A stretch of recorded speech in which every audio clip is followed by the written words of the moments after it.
नमस्कार, स्वागत है आपका हमारे चैनल में। मैं रानी गुप्ता आपके साथ। बड़ी खबर सामने आ रही है। आपको बता दें, बीजेपी नेता तजिंदर पाल सिंह बग्गा ने केजरीवाल पर जोरदार हमला किया है। इसी के साथ ही उन्होंने पटाखों पर बैन के खिलाफ सीएम केजरीवाल के आवास के बाहर धरना प्रदर्शन भी कर रहे हैं वो इस वक्त, और उनके साथ बहुत सारे कार्यकर्ता भी मौजूद हैं। बता दें कि इसी के साथ ही तजिंदर पाल सिंह बग्गा ने सीधे तौर पर अरविंद केजरीवाल को आज का औरंगजेब बता दिया है, और उन्होंने ये कह दिया है कि जिस तरीके से एक समय पर मुगल शासक औरंगजेब ने हिंदुओं के त्योहारों पर प्रतिबंध लगा दिया था, तो कुछ ऐसे ही चीजें अरविंद केजरीवाल भी आज कर रहे हैं। यानी कि आज के औरंगजेब के तौर पर वो इस तरीके से हरकतें करते हुए नजर आ रहे हैं। आपको बता दें, इससे पहले भी देखने को मिला था कि जिस तरीके से अरविंद केजरीवाल के नए मंत्री बने राजकुमार आनंद के कार्यकर्ताओं ने इसको लेकर के जश्न को सेलिब्रेट किया था, और इस दौरान उनके कार्यकर्ता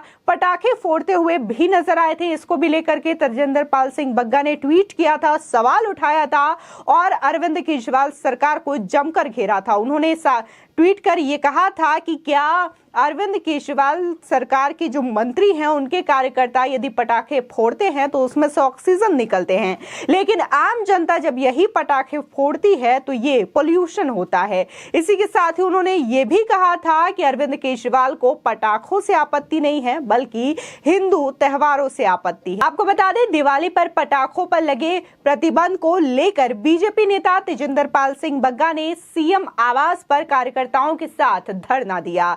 बता दें, बीजेपी नेताओं की मांग है कि दिल्ली सरकार पटाखों पर प्रतिबंध हटा दे। इसी के साथ ही तजिंदर पाल सिंह बग्गा ने केजरीवाल पर आरोप लगाते हुए कहा कि केजरीवाल औरंगजेब के बाद हिंदुओं की आस्था पर प्रतिबंध लगाने वाले दूसरे शासक हैं। साथ ही तजिंदर पाल सिंह बग्गा ने कहा कि अरविंद केजरीवाल दिल्ली के पहले शासक नहीं हैं जिन्होंने हिंदुओं के त्योहारों पर प्रतिबंध लगाया है या फिर लगाने की कोशिश कर रहे हैं। इससे पहले मुगल शासक औरंगजेब हिंदू त्योहारों पर प्रतिबंध लगा चुके हैं। इसी तरह का काम अब अरविंद केजरीवाल भी करते हुए नजर आ रहे हैं। साथ ही पराली से होने वाले प्रदूषण के मद्देनजर दिल्ली सरकार ने पटाखे जलाने पर बैन लगा दिया है। आपको बता दें, दिवाली में पटाखे पर से प्रतिबंध हटाने को लेकर बीजेपी सांसद मनोज तिवारी भी सुप्रीम कोर्ट गए, लेकिन उनके हाथों निराशा लगी थी। अब बीजेपी नेता मुख्यमंत्री आवास पर धरना प्रदर्शन कर दिवाली पर पटाखे जलाने के लिए छूट की डिमांड कर रहे हैं। साथ ही बग्गा ने कहा कि पंजाब में पराली जलाने को लेकर सरकार की ओर से ध्यान नहीं दिया जा रहा है, जहां सरकार बड़े बड़े वादे करती है लेकिन उन्हें पंजाब से होने वाले प्रदूषण नहीं दिखाई दे रहे हैं। दिल्ली में हिंदुओं की आस्था के साथ खिलवाड़ करते हुए कड़े प्रतिबंध लगाए जा रहे हैं। हरियाणा सरकार से सीख लेते हुए अरविंद केजरीवाल को दिल्ली के लोगों को ग्रीन क्रैकर्स छोड़ने के लिए 3 घंटे की छूट दे देनी चाहिए, ताकि दिल्ली के लोग अपने धार्मिक त्योहार को खुशी खुशी मना सके।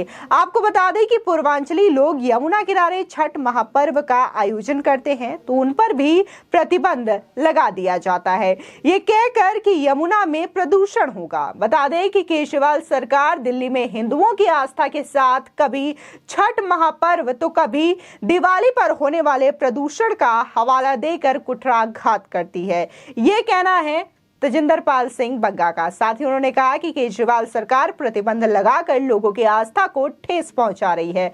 आपको बता दें कि देखने को मिल रहा है कि कैसे बाकायदा इसको लेकर के जुर्माना भी तय किया गया है, और क्रैकर्स छोड़ने पर 3 साल की जेल की भी अरविंद केजरीवाल ने बात कही है, अगर दिल्ली के अंदर कोई इस तरीके की चीज करता है तो। इसी के साथ ही जो ग्रीन क्रैकर्स होते हैं उसको सभी राज्यों में छोड़ने की छूट है ताकि पोल्यूशन कम हो सके, लेकिन दिल्ली के अंदर आप ग्रीन क्रैकर्स भी नहीं छोड़ सकते। यानी कि पूरी तरीके से पटाखे छोड़ने पर दिल्ली सरकार ने प्रतिबंध लगा दिया है। इसी को लेकर के तजिंदर पाल सिंह बग्गा अपने कार्यकर्ताओं के साथ उन्होंने सीएम आवास का घेराव किया है, और वहां पर वो धरना प्रदर्शन कर रहे हैं और साथ ही पटाखे जलाने की छूट की डिमांड कर रहे हैं। लेकिन देखने को मिला था कि जो अरविंद केजरीवाल सरकार ये बात बोल रही है कि दिल्ली के लोग पटाखे नहीं छोड़ सकते, इससे पोल्यूशन होता है, तो वहीं लोग ये भी सवाल उठा रहे हैं कि जो त्योहार साल में एक बार आता है उसको लेकर के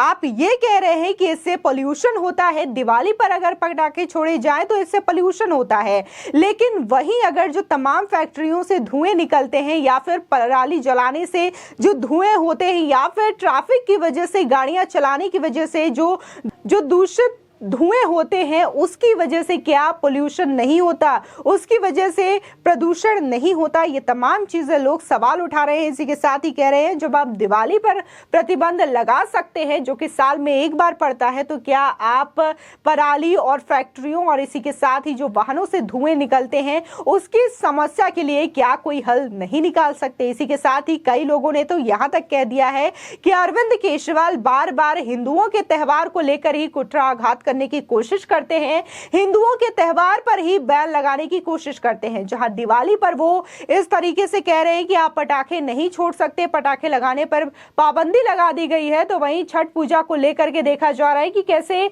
यमुना नदी दिन ब दिन प्रदूषित होती जा रही है। इसको लेकर के अभी भी कोई भी सफाई नहीं हुई है। 2014 की बात अगर हम करें, जब से अरविंद केजरीवाल ने राजनीति में कदम रखा है, जब से उन्होंने अपना पहला चुनाव लड़ा है, तब से वो लगातार यही कह रहे हैं कि दिल्ली में हमारी सरकार बनेगी, हम यमुना को पोल्यूशन फ्री करेंगे, यमुना साफ होगी और सभी वहां पर डुबकी लगा सकेंगे। लेकिन आज 2022 हो गया है, आज भी यमुना उसी तरीके से है, बल्कि ये कहना गलत नहीं होगा कि आज यमुना पहले से ज्यादा प्रदूषित होती हुई नजर आ रही है। तमाम ऐसी तस्वीरें सोशल मीडिया पर देखी जा सकती है कि कैसे यमुना नदी में साफ साफ गंदगी से, प्रदूषण से झाग पनपते हुए नजर आ रहे हैं। और इसी बीच लोग जो है छठ का महापर्व मनाने के लिए मजबूर हो जाते हैं। इसके बावजूद अरविंद केजरीवाल इस पर कोई ध्यान नहीं दे रहे हैं। लेकिन बात ये दिवाली के पटाखों से पोल्यूशन की करते हैं और यमुना नदी को लेकर के जो वादे किए हैं, पराली की समस्याओं को लेकर के जो वादे किए हैं, उस पर अभी तक कोई भी काम अरविंद केजरीवाल की सरकार के द्वारा नहीं किया गया है। इसी पर जब जनता सवाल उठाती है या फिर बीजेपी गवर्नमेंट सवाल उठाती है, तब अरविंद केजरीवाल ये कहते हैं कि तमाम जो पार्टियां हैं, तमाम जो लोग हैं, हम पे आरोप लगा रहे हैं, हम पे सवाल उठा रहे हैं। इसी के साथ ही देखा गया था कि कैसे राजकुमार आनंद, जो कि अभी अभी नए नए मंत्री बने हैं केजरीवाल सरकार में, उनके कार्यकर्ता जब पटाखे छोड़ते हैं तो अरविंद केजरीवाल को ये चीजें दिखाई नहीं देती। इसी को लेकर जहां तेजिंदर पाल सिंह बग्गा ने सवाल उठाया था, तो वहीं अन्य लोगों ने भी इस पर सवाल उठाया था और कहा था कि अगर अरविंद केजरीवाल सरकार में और उनके कार्यकर्ता इस तरीके से पटाखे फोड़ते हैं तो वो शायद प्रदूषण का कारण नहीं होता, लेकिन आम जनता और खासकर हिंदू लोग अगर अपने त्योहारों को मनाते हैं और पटाखे फोड़ते हैं तो अरविंद केजरीवाल को इससे दिक्कत होती है, इससे परेशानी होती है और इससे दिल्ली के अंदर पोल्यूशन होता है। लेकिन पराली और तमाम जो चीजें हैं जिससे कि वाकई में पोल्यूशन होता है, जिसको रोकने की जरूरत है, उस पर अरविंद केजरीवाल बिल्कुल खामोश बैठी हुई है और इस पर कोई भी एक्शन नहीं ले रही है। अगर अरविंद केजरीवाल इन तमाम चीजों को सुलझाने की कोशिश करे, चाहे वो फिर फैक्ट्रियों से निकलने वाला जहरीला धुआं हो, गाड़ियों के अंदर से निकलने वाला धुआं हो, या फिर पराली को लेकर के जो समस्याएं हो रही है, अगर उसको सुलझाया जाए तो दिल्ली काफी हद तक अच्छी हो सकती है और पोल्यूशन फ्री हो सकती है। फिलहाल आपकी इस खबर पर क्या राय है, हमारे कमेंट सेक्शन में जरूर बताएं। आगे की और भी अपडेट के लिए चैनल को सब्सक्राइब करना ना भूलें।